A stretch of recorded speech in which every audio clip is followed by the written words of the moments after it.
মাশাআল্লাহ, আলহামদুলিল্লাহ। আসসালামু আলাইকুম প্রিয় ভাই ও আপুরা, দেশ ও দেশের বাইরে যে যেখান থেকে আমার ভিডিও দেখছেন সবাইকে জানাই আন্তরিক শুভেচ্ছা। আজকে আমি নতুন কিছু নিয়ে এসেছি। চাল কুমড়োর ছোলা, যেটাকে বলি আমরা খোসা দিয়ে যে এত মজার একটি রেসিপি বানানো যায় বিকেলের নাস্তার জন্য, আমি নিজেও অবাক হয়ে গিয়েছি, আপনারাও দেখলে অবাক হয়ে যাবেন। তো ইনশাআল্লাহ আমার ভিডিওটি একটি লাইক দিয়ে সবাই দেখবেন। একটু ভালো লাগলে আমার চ্যানেলটিকে সাবস্ক্রাইব করবেন, লাইক কমেন্ট শেয়ার করবেন, পাশে থাকা বেল আইকনটি বাজিয়ে দিবেন। তো দেখতেই পাচ্ছেন আমি চাল কুমড়োটার থেকে খোসাটা আলাদা করে নিচ্ছি, আর এটাকে খুব সাবধানতার সাথে আমি একসাথে করছি না, বারে বারে ভালো করে পিস পিস করে যেন উঠাতে পারি সেভাবে করে নিচ্ছি, যেন ভেঙে না যায়। তো সাবধানের সাথেই করতে হবে। আসলে প্রকৃতি এমন যে কোনোটাই ফেলে দেওয়ার মতো না আমি মনে করি। মানুষ দেখেন, আমরা যারা ভাবি যে কিছু আমরা হয়তো যদি না থাকি কিছু অচল হয়ে যাবে, বা আমার সংসার আমার জীবন সব কিছু অচল হয়ে যাবে, আসলে তা না, কোনো না কোনো ওয়ে বের হয়ে যায় মানুষকে চলার।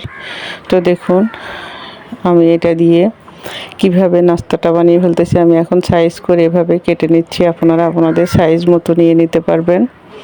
আমি এই জন্যই বললাম, অনেক সময় আমরা খেয়ে থাকি আলু চপ, বেগুনি বা অনেক কিছু, এর আগে শুনেছি মিষ্টি কুমড়ার দিয়ে চপ ভাজি। তো এখন আমি চিন্তা করলাম যে মাশাআল্লাহ এত সুন্দর করে যে চপ বানানো যায় দিয়ে, তো আমি ওগুলোকে সাইজ করে কেটে খোসাগুলো দিয়ে চপ বানাবো। এই জন্য খোসাগুলোকে আমি ভালো করে সুন্দর করে সাইজ করে কেটে একটি প্যানে পানি দিয়ে, ফুটন্ত পানির ভিতরে আমি খোসাগুলো দিয়ে দিয়েছি।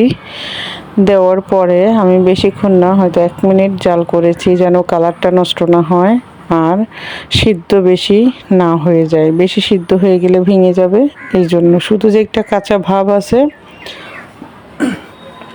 সেটাকে দূর করার জন্য আমি এটা করে নিয়েছি। তো দেখুন একদম সবুজ হয়ে আসে, মনে হচ্ছে গাছের যে একটা ঘ্রাণ বের হয় চাল কুমড়োর, ওই রকম একটা ঘ্রাণ আসছে। তো স্মেলটা খুব ভালো লাগতেছে, একদমই সতেজ, খুবই ভালো লাগলো।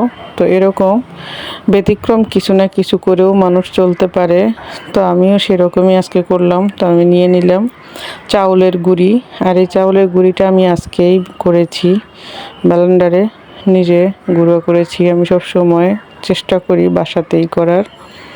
তো দিয়ে দিলাম বেসন, ডালের বেসনটা, আর দিয়ে দিয়েছি মরিচের গুঁড়া, চটপটি মশলা দিব, আর হলুদের গুঁড়া। আর কোনো মশলা অ্যাড করব না, যদি মশলা অ্যাড করি তাহলে আমি অরিজিনাল যে মজাটা সেটা পাবো না, এই জন্য। আর চটপটি মশলা যেহেতু দিয়েছি ওইটার জন্য তো আলাদা টেস্ট আসবেই, অন্য কোনো কিছু দিতে হবে না। তো আমি এভাবে ভালো করে মিক্স করে নিচ্ছি। আর আমার এগুলো একটু ওরকম ভেজা ভেজা হয়ে যাচ্ছে, কারণ চাউলের গুঁড়িটি একটু ভেজাই ছিল, এখনও শুকায়নি। এই জন্য আমি ঠান্ডা পানি দিয়ে দিলাম, একদমই নর্মাল পানি দিয়ে এটাকে ভালো করে গুলিয়ে নিচ্ছি। আল্লাহ রাব্বুল আলামিন প্রত্যেকটা জিনিসে আমাদের খাওয়ার উপযোগী করে দিয়েছে। যেটা হালাল সেটা হালালভাবে, আর যেটা হারাম সেটা না খাওয়াটা আমাদের জন্য সবচেয়ে উপযোগী। আর যেহেতু চাল কুমড়োর খোসাটা অবশ্যই হালাল, এটা আমরা খেতে পারবো। এর আগে হয়তো আমি কখনো এরকম ট্রাই করিনি, এখন করে দেখলাম। আর সব কিছুর ভিতরেই একটা অন্যরকম টেস্ট আসে, তা আমি এখন বুঝলাম। তো দেখুন আমার চাল কুমড়োর খোসাগুলো শুকিয়ে গেছে। এখন আমি বেসনের ভিতরে এভাবে ডুবিয়ে যেভাবে আমরা বেগুনি বানাই ওইভাবে দিয়ে দিলাম। হ্যাঁ, এখানে আপনারা চাইলে ফুড কালার ব্যবহার করতে পারেন, আমি দিই নেই। আর আবার যদি আপনারা চান তাহলে তেলটা আরও বেশি দিতে পারেন, আমি বেশি তেল দিব না। আর এটা যেহেতু অরিজিনাল চাউলের গুঁড়ি দিয়ে করা, এটা অতিরিক্ত ফুলবেও না। চাইলে আপনারা কর্নফ্লাওয়ার অ্যাড করতে পারেন, কিন্তু আমি কিছুই দিইনি, একদমই সহজভাবে করেছি। যেহেতু নিজেরা খাবো, এমনিতেই তো তেলের জিনিস, অন্য কিছু না দেওয়াটাই ভালো। দিলাম না, আজকে এভাবে বানিয়ে দেখলাম। আর নাস্তাটা খেয়েছিলাম আমরা সবাই সন্ধ্যার পরে। তো মাশাআল্লাহ মাগরিবের নামাজের পরে যখন খাই এত মজা লাগছিল, মনে হচ্ছিল যে আরও অনেকগুলা কেন বানালাম না। আসলে অনেক তৃপ্তি ভরে সবাই খেলাম।